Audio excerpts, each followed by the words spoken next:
So I have to tell you a quick cool story. When I was a chef, I was a professional chef for 30 years. And I went to work for a heart surgeon back in the 90s. And he wanted to open a quick food, heart healthy restaurant. And his why was to keep people off his operating table.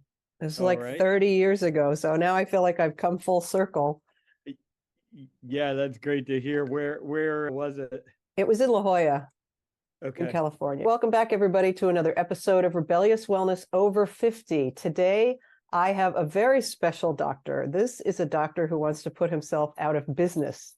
Dr. Philip Ovadia is a cardiac surgeon, and his mission, as you can see from his cover of his book, I think it's backwards, is to keep people off his operating table. Dr. Ovadia, thank you for being here. Yeah, so great to be here with you. Really excited to share some time with your audience. Yeah, well, I'm going to tell my audience a little bit about you, and then you can tell them your story because it's quite compelling. So you're a board-certified cardiac surgeon and the founder of Ovadia Heart Health. And your mission is to optimize the public's metabolic health and help people stay off the operating table. We're going to talk a little bit about metabolic health so people really understand what it is. And you have a practice and you have a big social media following. You've written a book. You're trying to get the word out to as many people as possible. We will talk about the book in a little bit, but I want you to tell people where you started this journey of keeping people off your operating table. Yeah, sure thing. So my journey really starts with the fact that I was a morbidly obese pre-diabetic heart surgeon. And I recognized that I was going to end up on my own operating table, so to speak. And, like so many of my patients, I didn't know what to do about it because I was following the advice that I had been educated to give. Advice we've all heard, eat less, move more, eat a low-fat diet, follow the food pyramid. And it wasn't working for me and it wasn't working for my patients. And so I, started to ask some different questions, started to come across some different information. And I ultimately figured out how to overcome my own health challenges. I lost 100 pounds. I've been able to maintain that weight loss now for 7 years. And along the way, I realized that, we were treating heart disease from the wrong approach. We were really looking at the symptoms instead of looking at the root cause. And until you understand the root cause of a problem, you really can't fix the problem. And so, that has led me to refocus my career. I continue to work as a heart surgeon, but I am increasingly focused and I'm mission driven about keeping as many people as I can off my operating table. Because ultimately, what I recognized was that the vast majority of what I do as a heart surgeon shouldn't need to be done. Heart disease is preventable, and we need to do a better job at the prevention than just focusing on the treatment. Has anybody mentioned that that's not a great business model for you? Many, many times. So I want to start with most of my audience of women have men in their lives in some respect. But I want to talk about the difference between men and women's heart disease. And does one group end up more often on a table than the other? Yeah, so the main difference between women and men when it comes to heart disease is that women get a little bit of extra protection until they hit menopause. And so when you look at the statistics around heart disease, what you see is that women tend to lag about 10 years behind men. Men really start developing heart disease in their 40s and 50s. And, for women, it's about a decade later. The other issue that comes up is for women, they more often have an atypical presentation. They may not get the classic kind of chest pains and shortness of breath that we attribute to heart disease. And sometimes they just have other symptoms like feeling tired all the time or what they perceive as heartburn as opposed to chest pain. So those are some of the differences, but ultimately both men and women are largely affected by heart disease. Heart disease is the number one killer for both men and women.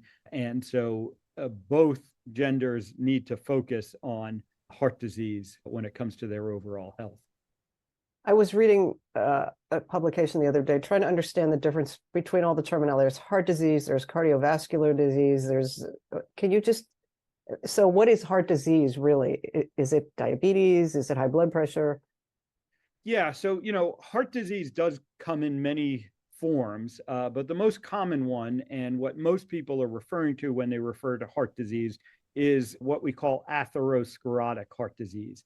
And what that means is that there's plaque that builds up in the arteries of the heart, and these plaques can then lead to things like heart attacks. They ultimately can lead to things like heart failure as well, which is another kind of form of heart disease. And then we have things like valvular heart disease that affects the valves of the heart as opposed to the blood vessels. So many different forms, but atherosclerotic heart disease, heart attacks are, what cause the vast majority of heart disease and heart disease deaths. And that's what I really focus on, and most people focus on when we talk about heart disease. So am I correct in saying that you're a food first kind of doc when it comes to looking at making changes in a life? Yeah, because the reality is that, the food that we eat is the primary input that we are giving our bodies, and how our bodies react to that food, what we call metabolic health, is the primary determinant, the underlying root cause for many things, including heart disease, but also things like cancer, diabetes, Alzheimer's disease. Many mental health disorders we are now recognizing have a strong relationship to metabolic health. So it turns out that the food that we eat is the primary determinant of our health. And if we want to be improving our health, the answer lies in the food that we eat, not in medications, procedures, surgeries. Yeah. So when we go to the doctor, most docs don't say, we're going to look at you from a metabolic standpoint. They say, we're going to test your lipids. We're going to test your whole CBC chemical panel, right? But they don't talk about insulin usually. Most blood panels include a blood sugar. But I don't know many docs, or at least among my friends, that the doc puts it together and says, we're also going to test your insulin, because I see some numbers. Your triglycerides are high. I'm more concerned about that than LDL. Tell us about metabolic health. What are those numbers that we should be looking for if our docs don't bring them up? Yeah, and that's exactly the problem. As physicians, we're really educated to focus on the symptoms and the conditions, your high blood pressure, your diabetes, your heart disease, and we're not really trained to look for and understand that underlying root cause. And again, it turns out that most of these chronic conditions that we suffer from have the same underlying root cause: metabolic health and insulin resistance. So I want to empower, your audience and all the patients out there to understand this and to challenge their doctors about this. Metabolic health really refers to your body's ability to take those inputs that you're giving it. And as I said, that's primarily the food that we're eating, and, use it appropriately. There are three things that happen to the food that we eat. That food can get turned into immediate energy to fuel all of the activities that are going on within our body. That food can get broken down into its components to build and rebuild our tissues, another process that's always going on in our bodies.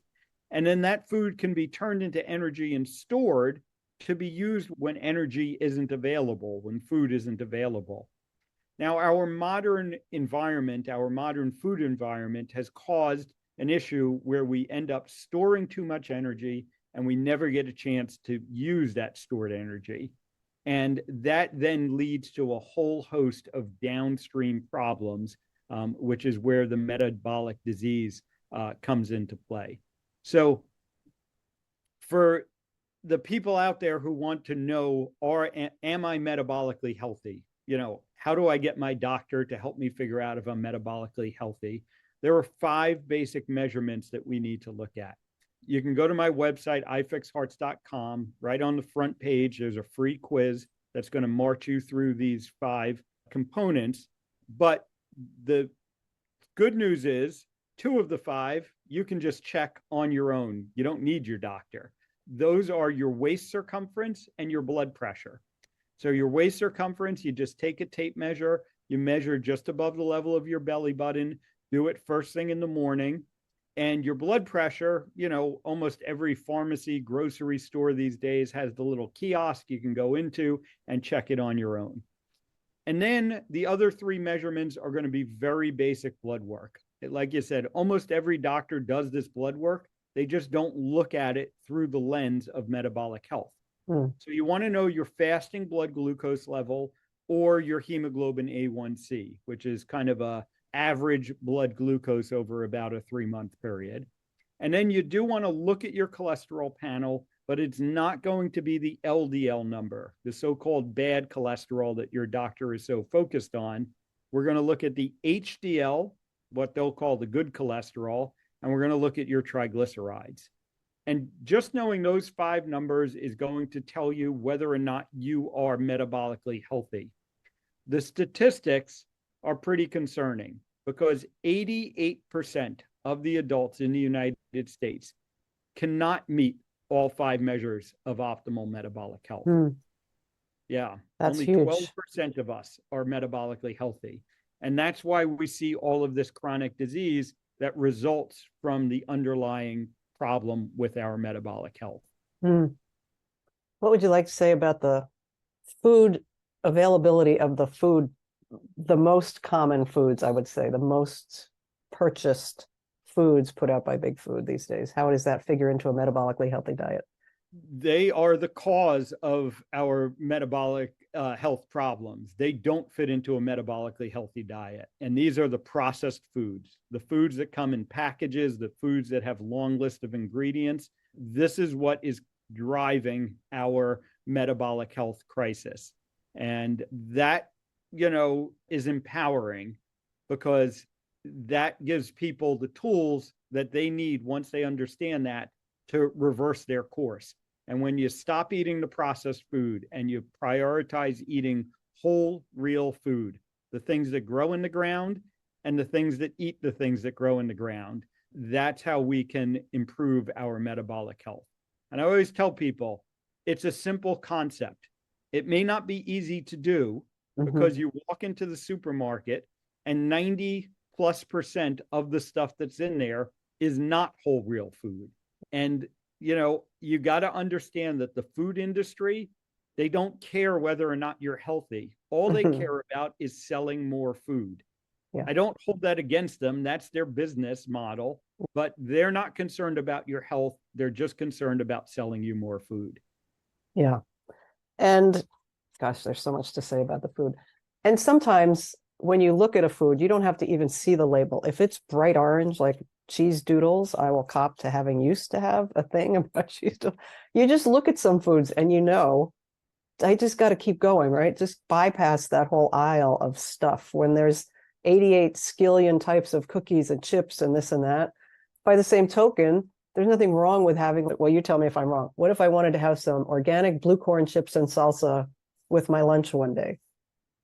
Yeah, I'm going to tell you that's a much better choice than other options that are out there. Probably not ideal. And, it's really going to depend where you are on a metabolic health scale. The more metabolically unhealthy you are, the less you can tolerate any of these things.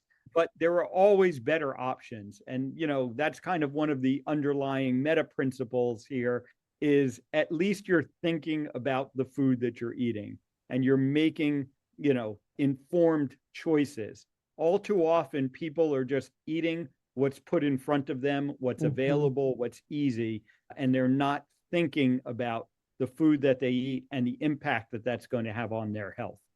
Yeah. I wanted to bring to the watchers, if anybody's seen this on YouTube, I'm going to hold up Doctor's book to note the foods that are on the cover of your book. And you a minute ago said, and the animals that eat the things, right? You include meat in a healthy diet. And I know that there are a lot of people that have been told that meat is bad because of saturated fat and on and on and on. Can you just talk a little bit about why you believe that that's not the case? Yeah, so I actually believe that red meat is the most nutrient dense beneficial food that we can be eating. And not only do I encourage its consumption, I know many people, myself included, who it is the primary food that we eat, the so-called carnivore diet. We as human beings evolved eating red meat, and animal products in general can provide us with every essential nutrient that we need. It turns out that vegetables are not actually essential to the human diet. Not that they're harmful, but they're not essential. And so the fact that we blame a food that we have been eating for our entire existence as human beings for a problem that only showed up within the past 100 to 150 years really doesn't make any sense. And, there are many reasons that we kind of got led down that pathway. It's really a combination of poorly done science and some outright fraudulent science, to be honest, some science that was influenced by outside interests, those business interests that we mentioned earlier, from the food industry and the pharmaceutical industry have contributed to it. But when you look at the science around red meat, saturated fat, we find that neither can be shown to be harmful to our health when you do good quality science around it. And, the macro, the high level data clearly shows the flaw in this thinking, because over the past 50 years in this country, the consumption of red meat has gone down approximately 30%. And yet obesity, diabetes, heart disease, all of these chronic diseases continue to skyrocket and go up. So that on a high level just points to the fact that it can't be, the red meat that's causing these issues. Yeah. And I want to give a shout out to LDL cholesterol, which is 80% is made in our liver. So it's clearly something the body was designed to have. And eating meat does not increase your LDL. Anyway, on and on and on. There are just so many things that have gotten all of this marketing attention that and I would have to say people are not enjoying their meals as much. If people won't eat butter. They don't want to eat the egg yolk because of the saturated fat. And yet fat improves mouthfeel and how we taste and enjoy our foods. So I was thrilled to see you are behind eating animal products. But I do want to tell the people who are not into meat for whatever reason, they're vegan, they're vegetarian. In your book, you talk about how to eat metabolically healthy on 5 popular diets: the carnivore, there's keto, paleo, Atkins, Mediterranean, gluten-free, vegetarian, and vegan even. So if you somehow feel offended by the idea that we should all be eating meat, that's fine. Dr. Ovadia is going to tell you how to eat healthy. I always worry about vegans when, as a coach, I just really I tell people that are vegan, I'm not the best coach for you because I don't know how to keep them nutritionally healthy, sound. Yeah, and that's where the challenge really comes from. But if you're going to take a plant-based approach, the main thing again remains eating whole, real food. So, the kind of whole food plant-based approach can be done in a metabolically healthy way, but you got to stay away from the vegan junk food and, all of that stuff, all of that processed food that, yes, it's vegan, it doesn't contain any animal products, but that in no way means it's good for your health. And quite frankly, the fake meat products, I think, are some of the worst offenders here. Those are such a concoction of chemical garbage, quite honestly, that they are in no way supporting anyone's health. And it's been somewhat heartening to see that they really aren't doing very well on the market. And a lot of those companies are having some serious financial issues. Because I think consumers just instinctually know this. But again, if you're going to take a plant-based approach, you got to make sure that you're getting adequate nutrients. I said before that animal products contain every essential nutrient that humans need. The same can't be said for plants. There are certain deficiencies, certain vitamins, minerals, and nutrients that we just can't get from plant products. And so it's mandatory, if you're strict vegan, to be supplementing. And you might make that choice. And again, it can be done. It's just very challenging. It's much easier to support your nutritional needs with animal products than it is with plants. We talk about seed oils. Speaking Definitely. of vegetables not being critical to our well-being, seed oils have taken over. We talked about things that have changed in the past, 80, 100 years.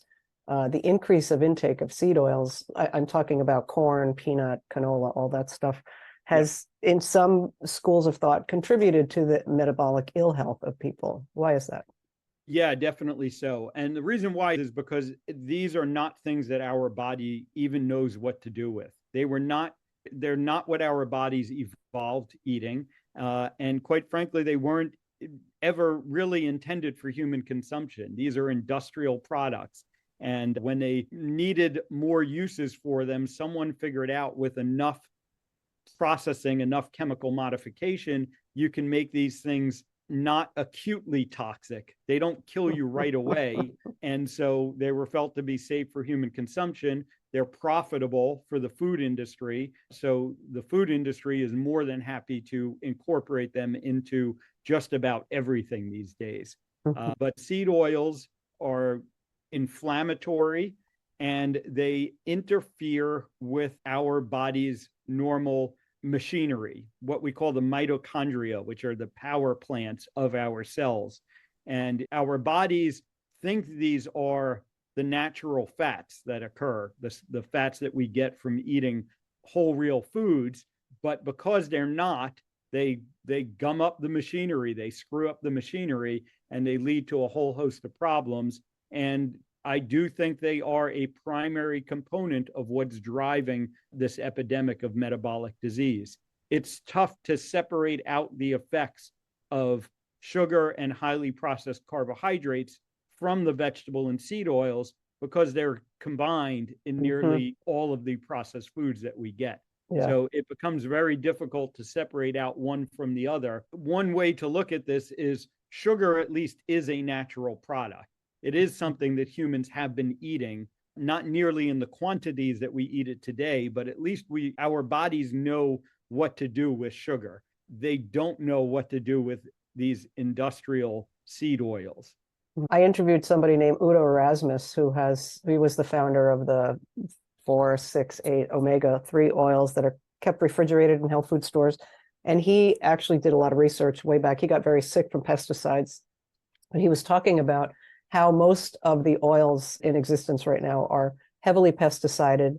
Then they have to be bleached after they're processed, and then they have to be deodorized because they smell really bad and nobody would use them. And they're mostly in clear glass bottles, which means that they're getting oxidized by, it's like this whole host of things that made me want to run screaming from the room. I haven't used them in years, but just to say, people need more of this information to protect themselves. Yeah, definitely. There's a book right over my shoulder here, The Ancestral Diet Revolution, Dr. Chris Kenobi, really the authoritative work on the effects of seed oils on our health just came out a few months ago, and highly recommend that to people as well.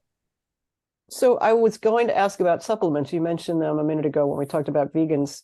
Do you think that there are a couple of supplements that everybody should take? Is this a matter of get your profile done, your blood work done, and then work with a physician who understands supplements? Yeah, so I'm really more of a fan of targeted supplementation, identifying deficiencies or having specific markers that we can use to determine if these supplements that we're taking are effective or doing what they're supposed to be doing. Again, if you're eating a well-rounded whole real food diet, there should be minimal need for supplementation. There are some common ones that come up. Vitamin D is probably the most common one. Unfortunately, for people who live in the northern parts of, or further away from the equator, here in the US, north of about Atlanta, Georgia, you're not going to get adequate sunlight for a significant portion of the year. And most people in general have been programmed to be afraid of the sun. And so because of those two things, vitamin D deficiency is rampant as well. And so vitamin D probably becomes the most common supplement that I end up recommending. Magnesium is another problematic one. Our soil has been kind of stripped of the magnesium because of some of our farming practices. And therefore, the vegetables and the animals that are eating the plants that are supposed to have sufficient magnesium levels for us to then get magnesium from, you can't count on that. And that's another common one that I recommend these days. But in general, I think that we should be targeted, and I'm not a big fan about blanket supplementation, multivitamins, all of this stuff. I believe that if we eat a well-rounded, nutrient-dense diet that incorporates a lot of animal products, we're going to get the nutrients that we need. Right. And speaking of genetics, which we're not, but let's throw them in there. There are some people that will have a problem metabolizing, getting the benefit of even a vitamin D, which is such a common, great supplement. So if somebody wants to take things to a next level, they can certainly find a genetic testing company that provides them with these SNPs so that they can say, oh, you have a VDR, or, and then you'll know for sure that this is something. The reason I can't absorb, not me, but I'm saying somebody might not be absorbing their vitamin D, even though they take 5,000, 10,000 IUs a day. It could be genetic. So it's just another option these days. We have a lot of options for that kind of thing. And that's where working with a good practitioner who understands this, knows the tests to run, can be very helpful. Yeah. I don't know whether you can answer this, but I'm thinking some people will be on their way to having heart surgery. So what does it look like? What's the tipping point for somebody? And can you bring them back from the edge if they take on work with a practitioner and take on a serious change of lifestyle? Yeah, well, the good news is that we can detect heart disease early with the proper testing. And so this is another thing I want to emphasize to people. I am a big fan of a test. It's called the coronary artery calcium scan. It's an easy to do test. It's a CAT scan, and they don't have to put an IV in you. You literally just lay down on the scanner table. Takes about 5 minutes, and it's going to show us the early development of heart disease. It's going to show us calcium plaques building up in the arteries of your heart. So the test is easy to do, inexpensive, usually can be done for around $100 in most places. Insurance usually doesn't cover it, but very good investment in your health, around $100. And you can find out early if you have heart disease developing, and then you can intervene and stop it. Another key thing to understand early on is whether or not you are insulin resistant. We talked about metabolic health before, and on a biochemical kind of level, insulin resistance is what really is underlying metabolic health. So you get the test that I mentioned before. You can add a fasting insulin level, another easy test to get done, and you can get a sense of whether or not you're metabolically healthy. And if you're not metabolically healthy, you can change that, and that's going to slow the progression of heart disease. Ultimately, most people who end up needing heart surgery, it's because, or this also applies to, they may need a stent, which is kind of a less invasive form than what I do as a heart surgeon. But ultimately, it comes down to either people have had a heart attack or they're having significant symptoms because these blockages in the arteries have built up so much. But I have seen people with fairly advanced blockages on like a coronary artery calcium scan or what we call a CT angiogram. They're not quite at that point yet. They haven't had the heart attack, or they're not having a lot of symptoms. And yes, we can intervene and we can stop the progression, and in cases even reverse some of that disease. So there is always hope. And even the people who end up on my operating table, I now talk to them about the fact that, yes, you need this surgery now, but the surgery still isn't going to address the underlying root cause, why you got here. And if we don't change that, you're going to continue to have problems with heart disease, which is the typical course. But if you do change that, the good news is that you can recover a lot better and live a lot longer afterwards. So it's never too late to start making these changes. At the top of the call, you mentioned giving people information to take to their doctor to help them understand better what's going on in their body. Some docs are not interested in giving you the time, or don't have the time because of the practice, 7 minutes, whatever. We've heard that a million times. Yep. Is there, where do they start? Where does somebody start to think about asking their doc, or how should they ask their doc for more information? Yeah, well, I would just start by bringing up some of the things we discussed and asking your doctor, am I insulin resistant? Can I get this testing done? Can I get my coronary artery calcium scan done? And you're right. Unfortunately, some doctors don't have the knowledge and don't have the time to do this. And the unfortunate reality is you may have to find a new doctor. All too often, we really haven't put a lot of effort into who our doctor is. We go to who the insurance company tells us to pick or who's convenient to us. And sometimes if you want to get better results than everyone around you, you're going to have to put in a little bit of effort. You may even have to spend some money. Maybe that doctor isn't going to be on your insurance plan. That doctor doesn't even take insurance because they realize how the insurance companies are actually getting in the way of helping patients and making them healthier. And the good news is we have lots of resources these days. I run a telemedicine practice. I see people all over the country and even all over the world. And we can do that because of the technology we have available to us today. So you're not just stuck with your local doctor. Start seeking out the resources that you need and really start demanding that your doctors are helping you to do this. And if they're not, find the doctor that will. I love that. I think that's a really great way to wrap up. I just want to remind people that you have two websites. One is ifixhearts.com and the other is ovadiahearthealth.com. Yeah. Yeah, Ovadia Heart Health is the telemedicine practice where I work with patients one-on-one to help them not to need heart surgery, ideally. And iFix Hearts is where my team and I work with people in lots of different ways. We have coaching programs, we have courses and educational material. So I usually direct people to ifixhearts.com to start with. Like I said, take the quiz right on the front page, find out if you're metabolically healthy or not. And then please reach out to my team and I, and let's figure out how we can help you get to where you need to be. Yeah, and we all love a good success story, and you've got some amazing testimonials and pictures on your website. So if you feel like that's not me, I don't think I could do that, you just have to go look at Dr. Ovadia from 2014 to now. And in case you missed it at the top of the call, he lost 100 pounds and has kept it off. That is, sir, I honor you for that to begin with. I know that can't be an easy journey. And I've always asked, is it ever too late? And I think the answer is always, it's never too late, right? Yeah, no, it's never too late. I now work with people in their 70s and 80s that are making these changes. I work with people who have already had heart surgery and are making these changes. And I work with people, along the entire continuum. It's never too early, but it's also never too late to start making these changes. Excellent. Thank you so much for your time. I really appreciate it. I know we've given people a lot of great information, and anybody listening who feels like, oh, maybe that's me, maybe I should take another look at how I'm doing my life, head over to his website and get some inspiration, read some blog posts about what can be possible for you.